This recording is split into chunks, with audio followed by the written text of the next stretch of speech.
서해 바다 특히 백령도 주변에 막대한 양의 천연가스와 석유가 매장돼 있을 것으로 추산되면서 북한 중국 당국 심지어 미국에서도 심상치 않게 움직이고 있습니다.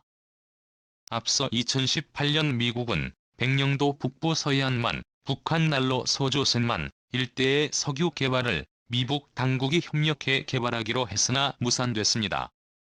하지만 그보다 최근 더 남쪽인 백령도는 한국형인데 그동안 거리가 너무 멀 뿐 아니라 북한이 안보 위협이 심한 백령도의 지정학 특성상 석유 탐사 장비가 반입되기 힘들었으나 백령도에 공항이 생길 것으로 관측되면서 백령도 주변 광물 자원 탐지 및 전문 인력 투입이 점점 용이해질 것으로 관측되고 있습니다. 이러한 상황 가운데 석유 냄새를 맡은 중국 당국 측에서 한중 양국이 경계를 확정하지 않은 우리 측 수역에 석유 시추금을 불법으로 설치하고 나섰습니다. 국토전략기기 중국이 한국 바다에 석유 시추공을 꼽자 당장 철거하지 않으면 폭파시키겠다고 엄중 경고가 나와야 한다는 목소리가 높아지고 있습니다. 지난 3주 전 서해 바다에서 한미연합군이 항공모함을 동원한 해상공중훈련을 진행한 이후로 중국 당국이 서해에 우리나라 제2관구의 석유 시추공을 꼽았습니다. 나날이 높아져가는 석유와 천연가스를 채굴하기 위한 시설로서 서해 바다에는 이미 막대한 양의 석유가 나오고 있는 상황입니다. 중국 쪽의 바레맘과 북한 쪽의 서조선만 일대에서는 막대한 양의 석유가 채굴되면서 북한이 속만 깔고 있는 사이에 중국 당국이 모든 석유와 천연가스를 채굴해가며 서해의 알토란 같은 석유와 천연가스가 족족 중국에 의해 빨려나가는 상황입니다. 이러한 상황에서 아직 경기가 미확정된 우리 바다인 제2관 곧 수역 바로 앞에 중국 측에서 이번엔 제대로 석유 시추공을 꽂고 있는 상황입니다. 우리가 여러 차례 항의를 했으나 완전히 무시하고 석유를 채굴해 가겠다는 겁니다. 때문에 일각에서는 즉각 철거하지 않으면 현무미사일을 동원해 폭격을 해야 한다는 목소리가 높아지고 있습니다.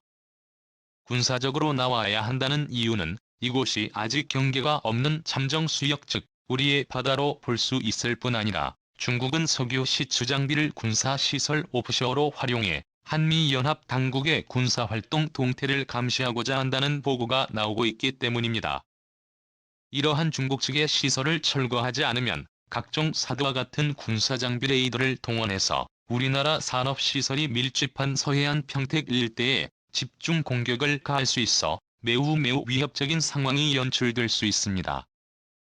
현재 중국 당국은 서해에 124도선을 수직으로 일방적으로 그어놓고 백령도 바로 앞바다까지 자국의 영해처럼 선을 그어버린 상황입니다.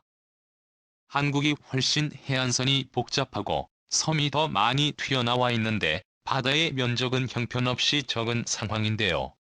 중국이 인구가 훨씬 많은 이 124도 이후로는 한 채도 양보할 수 없다는 입장입니다.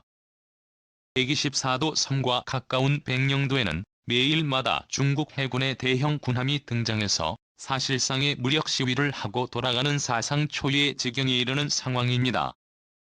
전문가들은 만약에 이번 석유 시추공 사태에서 한국이 한 발 물러나거나 고개를 숙이게 된다면 한국은 백령도 앞뿐 아니라 124도선의 일렬로 중국 당국의 해상 오프쇼 감시 장비가 설치될 수 있을 것을 경고하고 나섰습니다.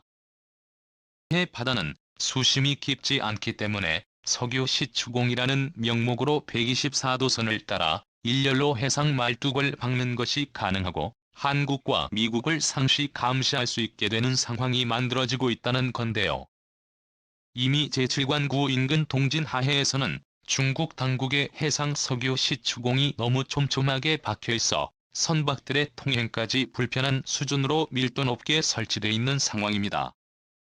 실제 중국 당국은 한국과 미국의 잠수함을 탐지하기 위해서 이 여도 근처에 5개 한중 잠정 조치 수역에 총 8개의 잠수함 탐지 장비로 의심받는 대형 부표를 설치해 국제적인 비난을 받은 적이 있습니다. 이렇게 중국이 서해를 위협하는 상황에서 백령도 비행장 건설 사업이 주목받고 있습니다. 백령도 주변은 서해에서 가장 많은 석유와 천연가스가 매장돼 있을 것으로 추산되는 지역이지만 주변에 북한과 중국이 그어놓은 124도선으로 인해 쉽게 개발이 어려웠습니다. 아직까지 몇 큰 고인지도 번호도 매겨져 있지 않은 상황입니다. 그뿐 아니라 인천항에서 백령도까지 가려면 무려 4시간이나 소요돼 한국에서 가장 소외된 섬으로 불렸고 석유 탐지나 광물 자원 개발 등을 위한 전문 인력의 파견 역시 쉽지 않았습니다. 그럼에도 불구하고 백령도는 지정학적 위치 특성상 군사적으로 특별 관리되어 온 핵심적 안보 거점이었습니다. 그런데 최근 백령도의 비행장 건설 계획이 탄력을 받으면서 2025년에는 착공을 하여 2017년에 운항이 가능하도록 시도하고 있습니다. 그렇게 되면 손쉽게 서해 바다, 그 중에서도 안보 위협에 노출이 심한 서해 최북서단 지역의 안보 환경이 크게 개선될 뿐 아니라 중국 당국의 불법 시추 장비나 한미 해군의 잠수함을 탐지하는 중국의 불법 투표 등의 설치 역시 효율적으로 감시할 수 있을 것으로 관측됩니다. 무엇보다 기대되는 점은 백령도 인근 서해안만에 있을 것으로 알려진 어마어마한 양의 천연가스와 석유 자원에 좀 더 쉽게 다가갈 수 있습니다. 그동안 백령도 주변 해역에는 막대한 양의 석유 자원이 있을 것으로 예상돼 북한 쪽 수역에서는 2018년부터는 미국과 북한 당국이 함께 공동 개발을 하기로 추진하였으나 급속한 북미 관계 냉각으로 잠시 중단된 상황입니다. 그러나 백령도는 엄연한 대한민국 관할의 영토이자 주변 수역은 엄연한 한국 관할의 영해로서 석유 자원을 개발하게 될 경우 온전히 한국의 자원이 될 수 있습니다. 특히 남북 접경의 NLL 지역 일대는 서해안만보다 더 많은 양의 천연가스 혹은 석유가 매장돼 있을 것이란 분석이 나오는 지역입니다. 일대에서는 공룡 발자국 화석들이 쉽게 발견될 정도로 지질학적으로 석유와 천연가스가 발견되기 쉬울 뿐 아니라 항공위성 관측 장비로 천연자원 매장 규모를 알 수 있는 구소련의 탐지 장비로도 서해안 일대에 막대한 양의 석유가 매장돼 있다는 보고가 나오고 있는 상황입니다. 이러한 상황에서 갑자기 중국 측에서 아직 한중 간의 경계가 확정되지 않은 우리제의 광고 부근에 석유 시추공을 고보면서 서해안 일대에 엄청난 긴장감이 형성되고 있습니다. 이러한 상황에서 미국 측의 항공모함 전단들이 또다시 한반도 주변으로 집결하고 있습니다. 지난 3주 전 미 항공모함을 동원한 서해안에서의 한미 연합훈련이 있은 이후 로널드 레이건 호를 비롯한 주요 항공모함들이 한반도 주변에 배치됐습니다.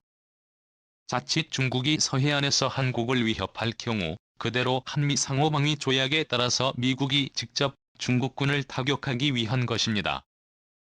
중국 측에서 최근 들어 우크라이나를 침공한 러시아와 밀착 행보를 이어가면서 막대한 자원을 매개로 러시아, 중국, 인도를 이어주는 새로운 경제권 벨트를 만들기 위한 작업에 진입했습니다. 중국은 인도와 앙숙 관계이지만 위안화를 중심으로 돌아가는 달러 패권에 도전하는 자원 경제 블록을 만들길 원하고 있습니다. 중국 측은 이러한 미래에 앞서 1970년대 이후로 달러로만 결제를 해오던 사우디에도 접선 하여위안화로 결제할 수 있도록 추진하는 상황입니다. 중동 국가들 인도, 러시아를 아우르는 위안화 블록 경제권을 만들려는 것입니다.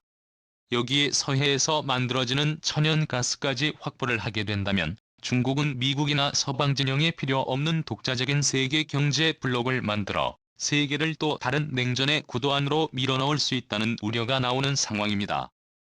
과연 한국은 제2의 걸프만 혹은 카스피해가 될지 모른다는 서해 바다의 천연자원을 온전히 우리 손으로 개발해내 자연 독립국의 꿈을 이뤄낼 수 있을까요?